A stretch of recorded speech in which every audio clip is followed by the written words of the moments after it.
Hello and welcome back to Movie Flakes. Well, House of the Dragon. Episode 7 is one of the best episodes in all I think so far. I really enjoyed it. I don't know for you guys. As Rhaenyra gets older and more confident in her position as future queen, her hair has been more elaborately braided. This continues a tradition we saw in Game of Thrones with Daenerys. Despite the fact that House of the Dragon naturally takes place before Game of Thrones and that Dany's braids in the HBO original series were associated with the Thrak, not Targaryen, custom, the new prequel series appears to be borrowing some ideas from the original program. As Rhaenyra gets a little older between episodes, her hairstyles include more intricate braids. This progression of her braids appears to correspond with the wins Rhaenyra is achieving for herself, just like it did with Dany in Game of Thrones. In this episode, Rhaenyra successfully shields her kids from learning the truth about their paternity, helps Laenor and his girlfriend Qarl flee to Essos, and marries her uncle Daemon in a move that will further fortify their family's defenses. Vaemond speaks about the Merling King,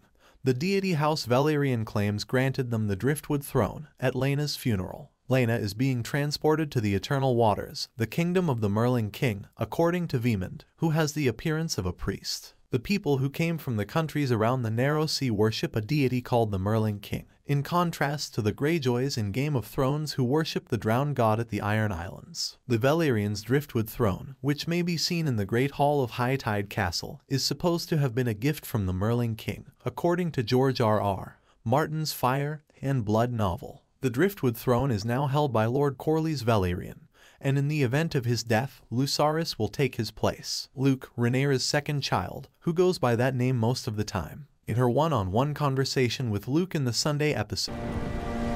Your brother will be king, of course. He'll sit on endless councils and ceremonies. The Lord of the Tide. Corlys brought up the inheritance of this position of authority and everything that goes along with it. I don't want it. It's your birthright, lad.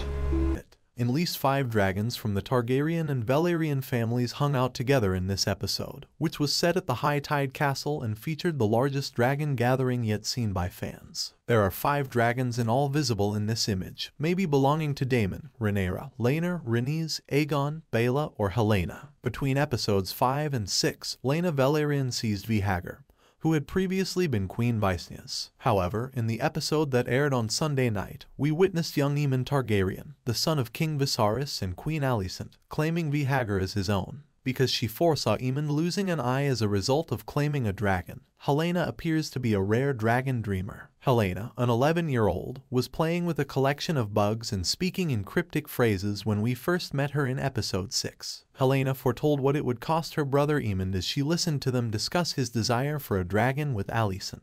Helaena stated in episode 6, he will have to close an eye. This episode demonstrates how Aemon was able to claim Vihagar before Laena's daughter Baela. However, when Aemon was challenged by Baela, Rhaena, Jace, and Luke, the young Targaryen prince intensified the conflict to the point where young Luke cut his eye. Aemon concluded by telling Alicent that the measures used to achieve their goals were justified. I may have lost an eye, but I gained a dragon. Do not mourn me, mother. It was a fair exchange. I may have lost an eye, but I gained a dragon.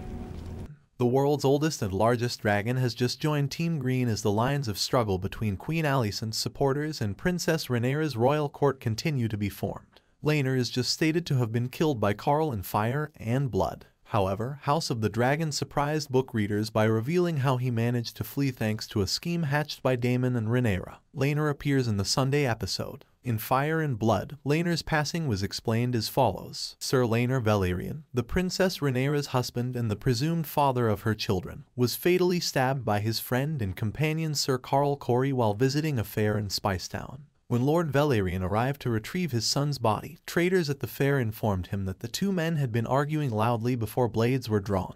By the time, Corey had escaped, wounding several individuals who attempted to stop him. Some said he had been waiting offshore for a ship. He was never again seen, despite the fact that Fire and Blood mentions that some people thought Daemon was responsible for the attack. The murder is essentially remembered in history as a cold case of murder. We are more likely to support Rhaenyra if the TV audience is given a broader perspective of the events and is allowed to cheer for Laena's escape to Essos. Laenor may have a chance at leading a happy life if she and Qarl are able to find refuge among Daemon's ties in Pentos or somewhere else. He won't have to conceal his sexuality as much, and the stress of ruling a kingdom on the verge of war won't weigh him down. Naturally, the episode takes its time convincing you that Rhaenyra planned to have Laenor killed in order to further her own political objectives. This would be a cold and cruel plot that would be consistent with other heinous deeds people have committed in House of the Dragon thus far. The final image, though, shows Laenor and Qarl rowing away from Westeros during the night. This shift demonstrates just how much House of the Dragon is creating the stage for Rhaenyra to serve as the main protagonist of the series, especially in light of Alicent's in public brutality